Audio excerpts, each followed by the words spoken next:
સૌથી પહેલા 74માં સ્વાતંત્ર્ય પર્વ નિમિત્તે આપ સૌને આપના દ્વારા આખા જિલ્લાને આજના દિવસની ખૂબ ખૂબ શુભેચ્છા અને અભિનંદન આપું છું.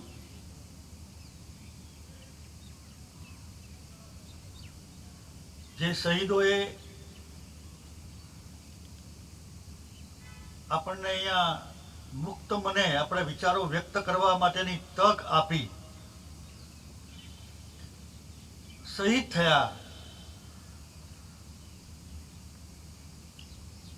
કુટુંબ, કબીલા, જાતને હોમી એવા તમામ શહીદોને મારા તરફથી, સરકાર તરફથી, આપ સૌ મહેમાનો તરફથી વંદન. એમાંના 3 સ્વાતંત્ર્ય સેનાની કમલાબેન વી પટેલ બોરસદ, હસુબેન જે પટેલ પેટલાદ, મગનભાઈ એફ પડિયાર આણંદ. આમ સામાન્ય રીતે આપણે અહીંયા બોલાવીને એમનું સન્માન કરતા હોઈએ છીએ. મારા હસ્તે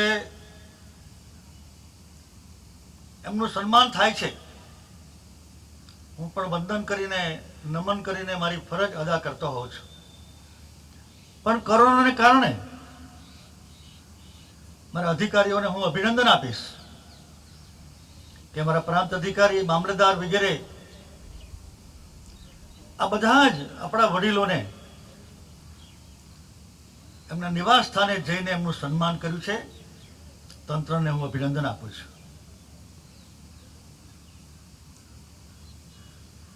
આમ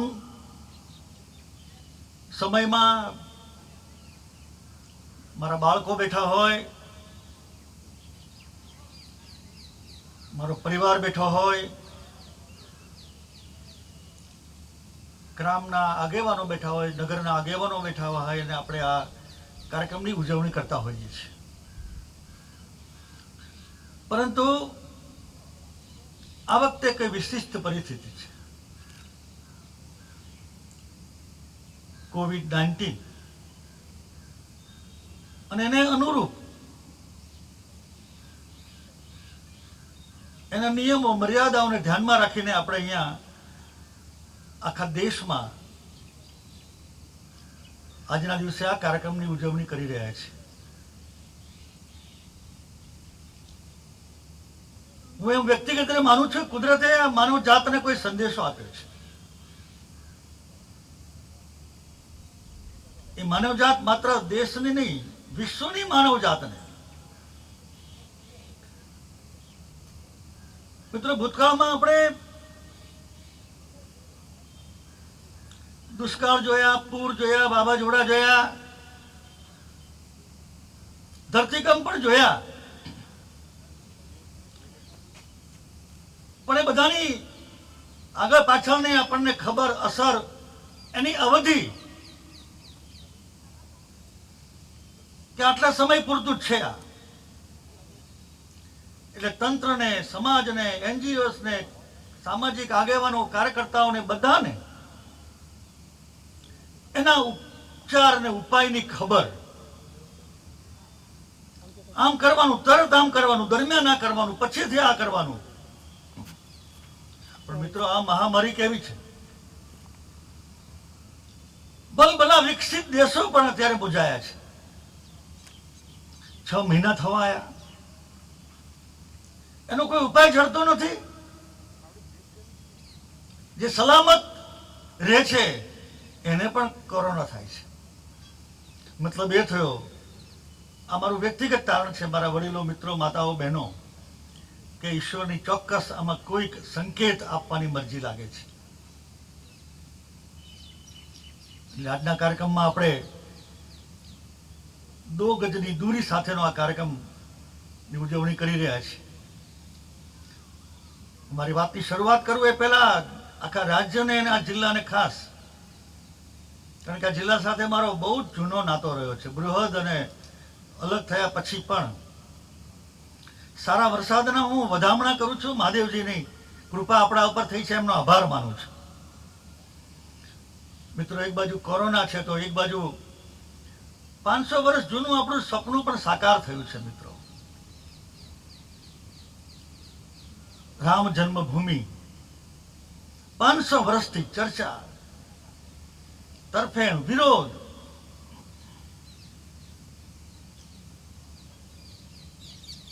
નવમી નવેમ્બરે દેશની સર્વોચ્ચ અદાલતે સર્વાનુમતે, આમ સામાન્ય રીતે ફૂલ બેન્ચ હોય ત્યારે 5-1, 5-2, 3-4 આવું તેવું થતું હોય છે, પણ રામજીની કૃપા સર્વાનુમતે એનો ઉકેલ આવ્યો, અને બરોબર 10 દિવસ પહેલા જ આપણા દેશના, હવે તો હું દેશના કરતા વૈશ્વિક વધારે કહીશ, હવે નરેન્દ્રભાઈ હવે દેશ પૂરતા મર્યાદિત નથી રહ્યા, વૈશ્વિક નેતા, એમના હસ્તે ભૂમિપૂજન થયું. દેશ આખાએ મિત્રો આનંદ અને ખુશી બનાવી. સાથે સાથે નરેન્દ્રભાઈ, અહીંયા વિજયભાઈ કોરોનાની કામગીરીમાં ક્યાંય પાછા નથી પડ્યા. સમયોચિત, સમયસર પગલાં લીધા છે. 20 લાખ કરોડનું આત્મનિર્ભર પેકેજ, અહીંયા 14,000 કરોડ રૂપિયાનું પેકેજ. કોઈ ગરીબ જેની રોજી રોટી, રોજગારી બંધ થઈ જાય, લોકડાઉન, 2-3 મહિના સુધીનું લોકડાઉન, આવક બંધ, દિવસે લારી ફેરવે તો સાંજે ચૂલો સળગે, એવા લોકોનું ધ્યાન રાખ્યું છે. અને મફત, હજુ નવેમ્બર સુધી બધું થાળે પડે ત્યાં સુધી. મિત્રો, આ નાની વાત નથી. આ મહામારી પણ કેવી છે, પેલી બધી મેં મહામારી ગણાવી તો બધી આમ જોઈ શકાય. વાવાઝોડું આવ્યું, પૂર આવ્યું, ધરતીકંપ જોયો, ઈશ્વરના સંકેત તો જુઓ. આ મહામારી દેખાતી જ નથી, અને છતાં બધાને અસર કરે છે. પણ હમ ભી કુછ કમ નહીં હૈ. નરેન્દ્રભાઈ, વિજયભાઈ, આખા દેશના લોકોએ, માત્ર દેશના લોકોએ નહીં, WHO એમણે પણ કહ્યું કે ભારતમાં સમયસર લોકડાઉન, એનું પાલન. હું આપ સૌને પણ અભિનંદન આપું છું કે રાજ્ય સરકાર દ્વારા જાહેર કરેલા નિયમોનું આપ સૌએ પાલન કર્યું છે. હું એ સૌ સેવાકર્મીઓ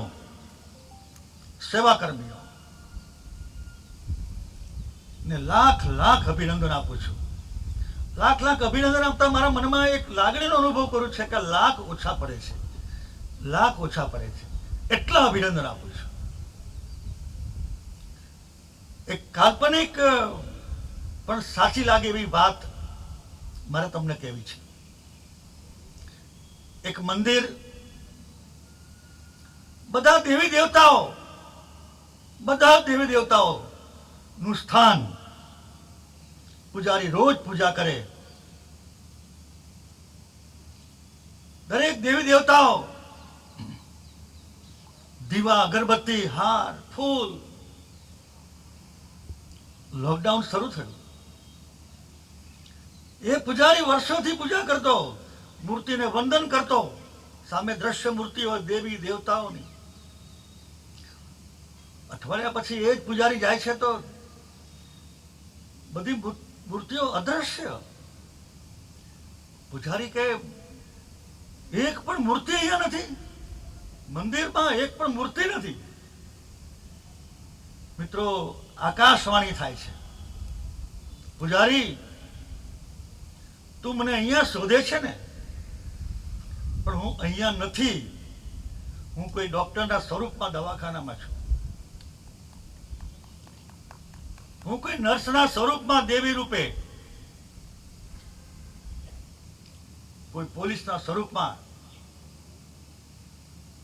કોઈ મારા શિક્ષકના સ્વરૂપમાં, કોઈ પુરવઠા અધિકારીના સ્વરૂપમાં, કોઈ કલેક્ટર, ડીડીઓ, એસપી, પંચાયત, આરોગ્ય. જા તારે દર્શન કરવા હોય તો જા. મારું સ્વરૂપ બદલાયું છે આજે.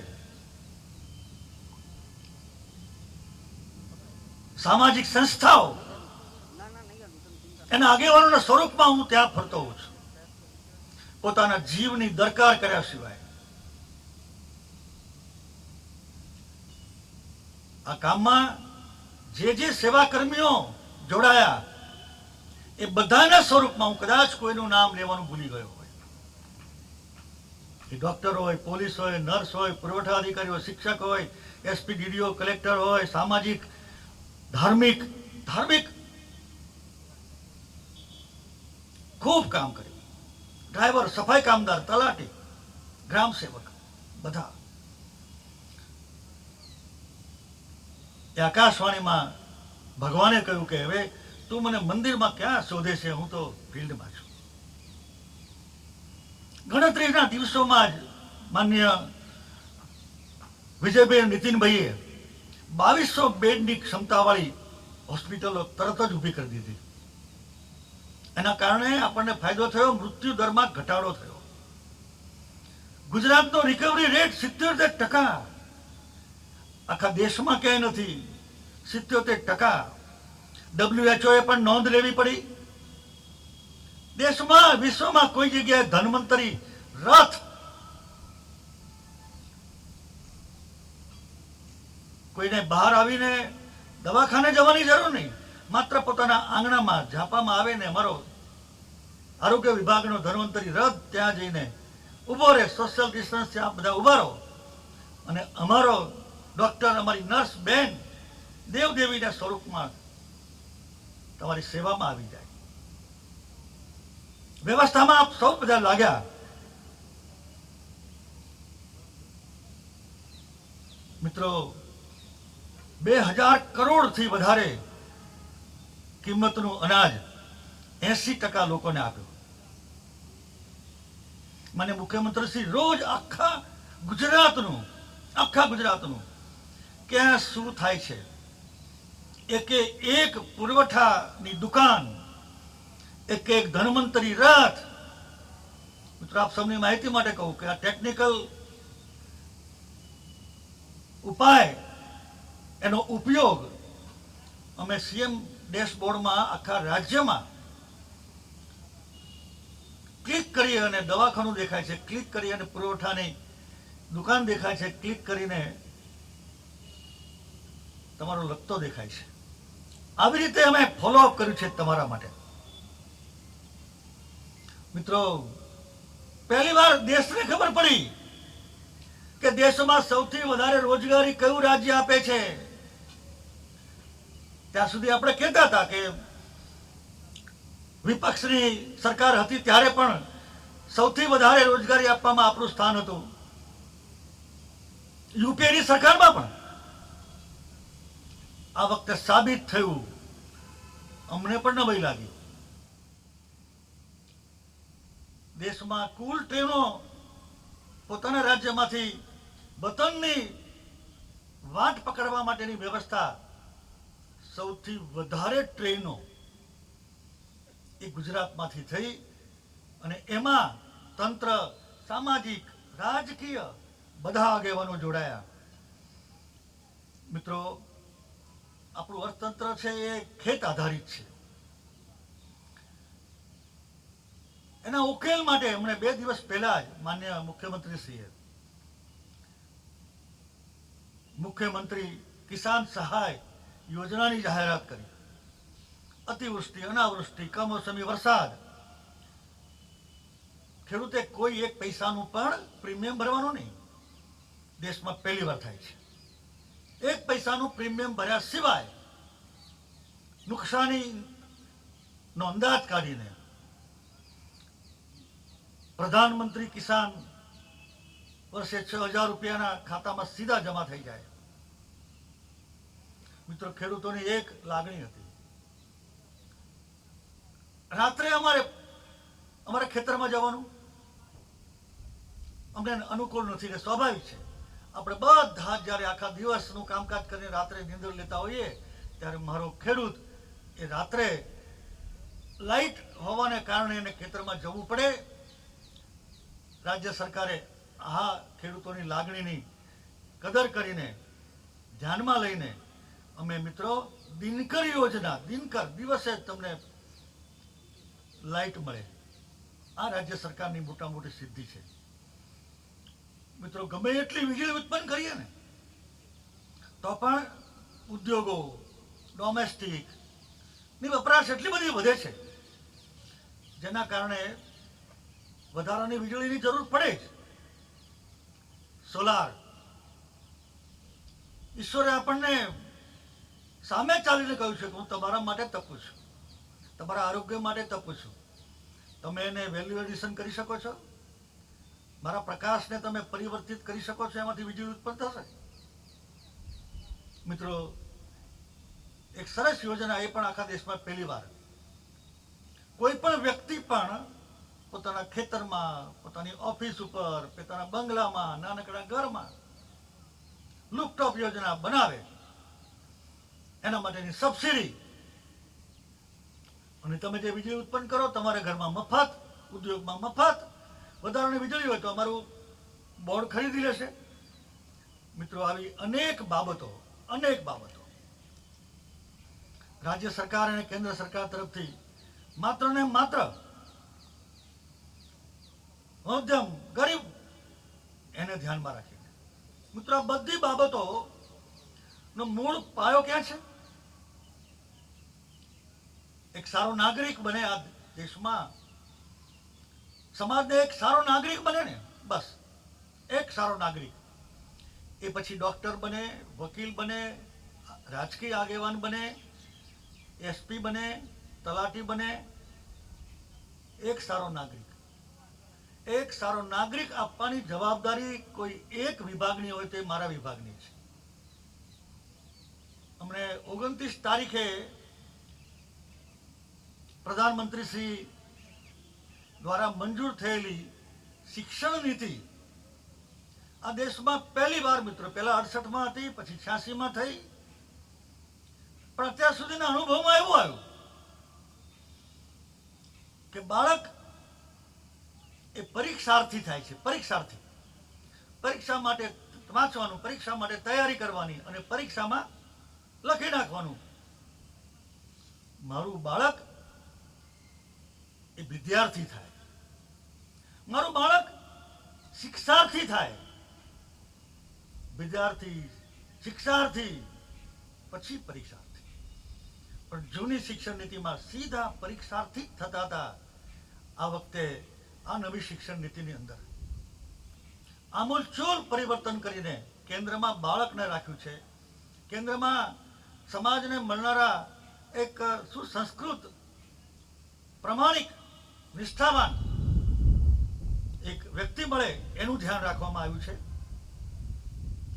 બિનજરૂરી કાયદાઓ હટાયા છે. ધોરણ 6 થી કોઈ વોકેશનલ, પ્રોફેશનલ એજ્યુકેશનની સુવિધા કરી છે.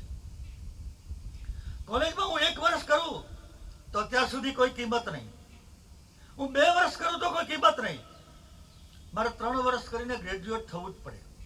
હવે 1 વર્ષ પછી મારી આર્થિક પરિસ્થિતિને કારણે મારે અભ્યાસ છોડી દેવાનું થયું, તો 1 વર્ષ પછી મને સર્ટિફિકેટ મળે, પહેલી વાર વ્યવસ્થા. 2 વર્ષ પૂરા કરવું છોડી દઉં તો મને ડિપ્લોમા મળે, અને 3 વર્ષ પૂરા કરવું એટલે ગ્રેજ્યુએશનની મને ડિગ્રી મળે. કેટલીક વખત થતું હોય છે કે આર્થિક, સામાજિક, કૌટુંબિક કોઈ કારણસર મારે અભ્યાસ છોડી દેવાનો થયો, તો મારી પાસે સર્ટિફિકેટ છે, મારી પાસે ડિપ્લોમા છે, મારી પાસે ડિગ્રી છે. આ બધી જ વ્યવસ્થા આ શિક્ષણ નીતિની અંદર. ભૂતકાળમાં હું ડોક્ટર થયો, વકીલ થયો, સમાજનો કોઈ પણ આગેવાન થયો, પણ મને ઘરની લાઈટ જતી રહી તો ફ્યુઝ બાંધતા ન આવડે. મારી પાસે ટોયટો છે પણ પંચર પડે તો મને ના આવડે. બે વાયર છૂટા પડી ગયા તો જોડતા મને ના આવડે. હવે પ્રોફેશનલ ને વોકેશનલમાં ભણતા પણ આવું બધું નાનું કે તમને દૈનંદિન તમારે કોઈની ઉપર આધાર રાખવો ન પડે. અને એના માટે મારા વિભાગે 12મા ધોરણ પછી કોઈ પણ વિભાગમાં તમે જાઓ, તમારું બાળક જાય 12મા ધોરણ પછી, અમે 8,000 રૂપિયાનું ટેબ્લેટ માત્ર 1,000 રૂપિયામાં દીકરા દીકરીઓને આપીએ છીએ. અને અત્યાર સુધીમાં 9 લાખ નમો ટેબ્લેટ અમે આપ્યા છે. મિત્રો, આત્મનિર્ભર ભારતની વાત કરીએ છીએ, આત્મનિર્ભર ગુજરાતની પણ વાત કરીએ છીએ. કેવી રીતે થશે? ઉદ્યોગ અને મારા વિભાગ બંનેમાં અમે સ્ટાર્ટઅપ શરૂ કર્યું છે. સ્ટાર્ટઅપ, ઇનોવેશન, નવો વિચાર. કોઈ સમસ્યા છે તો સમસ્યાને અનુકૂળ નહીં થવાનું, સમસ્યાનો ઉકેલ લાવવાનો, એનું નામ સ્ટાર્ટઅપ. એ ખેતીમાં હોય, મેડિકલમાં હોય, એજ્યુકેશનમાં હોય, વહીવટમાં હોય, દરેક ક્ષેત્રની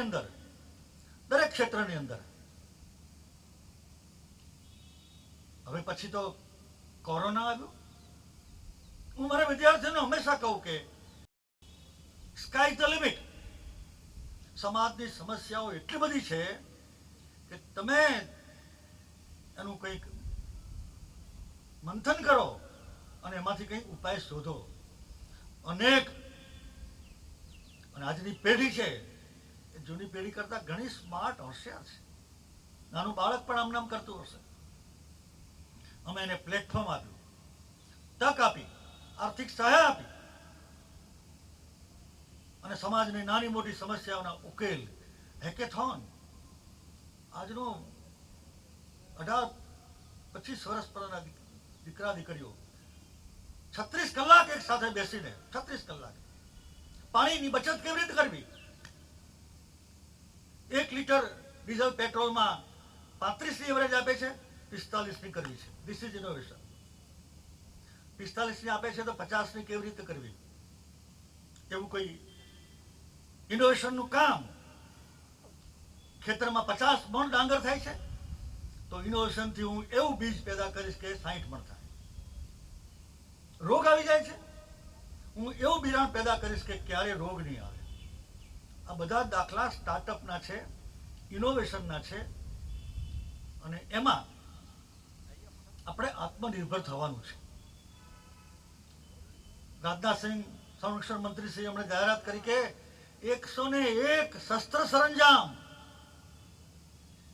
હવે અમે આયાત નહીં કરીએ, દેશમાં બનાવીશું, નિકાસ કરીશું. મિત્રો, મારું વ્યક્તિગત અનુમાન છે કોરોના પછી જેનું નિમિત્ત માનવામાં આવે છે, ચાઇના નિમિત્ત માનવામાં આવે છે, ત્યાં રોકાણ કરેલા લોકો હવે નીકળી જવાના. જેને નક્કી કર્યું હશે કે રોકાણ કરવા જવું છે એ માંડી વાળવાના.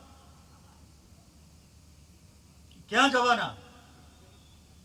મિત્રો, વડાપ્રધાનશ્રીને, સંરક્ષણ મંત્રીને અભિનંદન આપું છું કે બધા જ લોકોને ભારતમાં પ્લેટફોર્મ, આવો ભારતમાં. મિત્રો, ભારતમાં પણ હરીફાઈ થવાની. મુખ્યમંત્રીને અભિનંદન આપું. 15 દિવસ પહેલા જ એમણે એક સરસ મજાની ઉદ્યોગ નીતિ જાહેર કરી. તમે ચાઇનાથી ભારતમાં આવો છો તો સીધા અમદાવાદ આવો, ગુજરાતમાં આવો.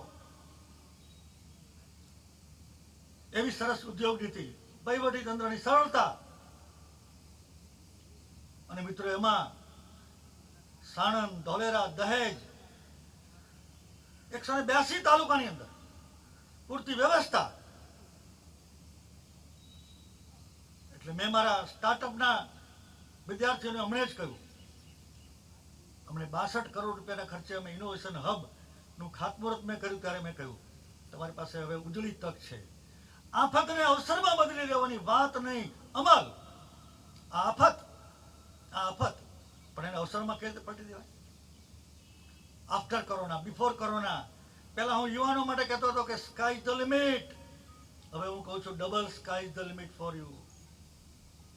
આ બધી બાબતોમાં રાજ્ય અને કેન્દ્ર સરકારે જે રીતે કામ કર્યું છે મિત્રો, આપણું રાજ્ય શાંત સલામત સુરક્ષિત છે. આટલી બધી મહામારીમાં તમે જુઓ, હું પોલીસ તંત્રને અભિનંદન આપું છું. એમણે જે રીતે વ્યવસ્થા ગોઠવી છે at the cost of their life. અમે જે બધા જ કેટેગરીના લોકોને મેં ગણાવ્યા ને પૂજારીની ભાષામાં, આકાશવાણીમાં, બધાએ મીડિયામાં એવા દાખલા આવતા હતા. 3 વર્ષનું બાળક મૂકીને કોઈ નર્સ 2 મહિના સુધી, 3 વર્ષનું બાળક, વૃદ્ધ માતા પિતા, આ બધા લોકોએ, અને એમાંથી કેટલાક ડોક્ટરોએ, સેવાકર્મીઓએ જીવ પણ ગુમાવ્યા. પણ આ બધાની રક્ષા માટે જે પોલીસે કામ કર્યું, હવે નવી એક સિસ્ટમ, ચોરીની પદ્ધતિ બદલાઈ છે, ગુનાની પદ્ધતિ બદલાઈ છે. તો પદ્ધતિ બદલાય તો પછી ઉકેલવાની પદ્ધતિ પણ બદલાવી જોઈએ. એટલા માટે સાયબર ક્રાઇમ પોલીસ સ્ટેશનની સ્થાપના આપણે કરી. મિત્રો, ગરીબ માણસનું ધ્યાન, આઝાદીના 74 વર્ષ સુધી પણ કોઈ મા બેન દીકરીને ખુલ્લામાં શૌચ માટે જવું પડે? નરેન્દ્રભાઈ આની ચિંતા કરી. અને મિત્રો, કોઈ વિદેશી લોકો આવે તો આ જોઈને પછી એમ કે તમે તો હજુ બહુ પાછળ છો. અને વાત સાચી છે. મને કોહલીજીના શબ્દો યાદ આવે છે, આપણા પૂર્વ ગવર્નર. इतने साल के बाद भी हम विकसित देश नहीं हो सके, अभी भी हम विकासशील देश हैं. कहां खटकता है, कहां रुकते हैं हम. આ બધી બાબતો 15માં 14માં પહેલી વાર જ્યારે નરેન્દ્રભાઈએ લાલ કિલ્લા ઉપરથી કહ્યું અને સ્વચ્છતાની વાત કરી ત્યારે કેટલાક લોકોએ ટીકા કરી. આજે સાબિત થાય છે કે સ્વચ્છતા એ વિકસિત ના રસ્તા ઉપર જવા માટેની જરૂરિયાત બાબત છે. દેશમાં બહેનો રસોઈ બનાવે અને એમને ફેફસાનું કેન્સર થાય, ધુમાડો પેટમાં જાય. દીકરી હોય તો ફૂંક મારે, બહુ બને તો ફૂંક મારે, માં બને તો ફૂંક મારે, સાસુ બને તો ફૂંક મારે, જિંદગી આખી ફૂંક મારે. શું થાય? ભૂતકાળમાં ક્યારે કોઈએ પણ કોઈ સરકારે આવી માતા બહેનની ચિંતા નથી કરી. નરેન્દ્રભાઈએ કરી. આજે 8 કરોડ 9 કરોડથી વધારે મારી માતાઓ બહેનોને સન્માન મળ્યું. એની જગ્યાએ એમને ગેસ મળ્યા. શૌચાલય આપણે મિત્રો અત્યાર સુધીમાં 37 લાખથી પણ વધારે. મિત્રો, દરેક બાબતે આપણે ગુજરાતના વિકાસનું ધ્યાન રાખતા હોઈએ છીએ. નરેન્દ્રભાઈનું સ્વપ્ન નર્મદા કિનારે સ્ટેચ્યુ ઓફ યુનિટી, જ્યાં હું ઊભો છું, આપણે બધા છીએ, સરદાર સાહેબની કર્મભૂમિ છે. હું માટીને માથે લગાડું છું કે મને આજે સદભાગ્ય થયું કે એ મહાપુરુષની કર્મભૂમિમાં મને આજે ધ્વજવંદન કરવાનો મોકો મળ્યો છે. જોતામાં હજુ 18 ઓક્ટોબર 31 હજુ આપણે એનું અનાવરણ કર્યું.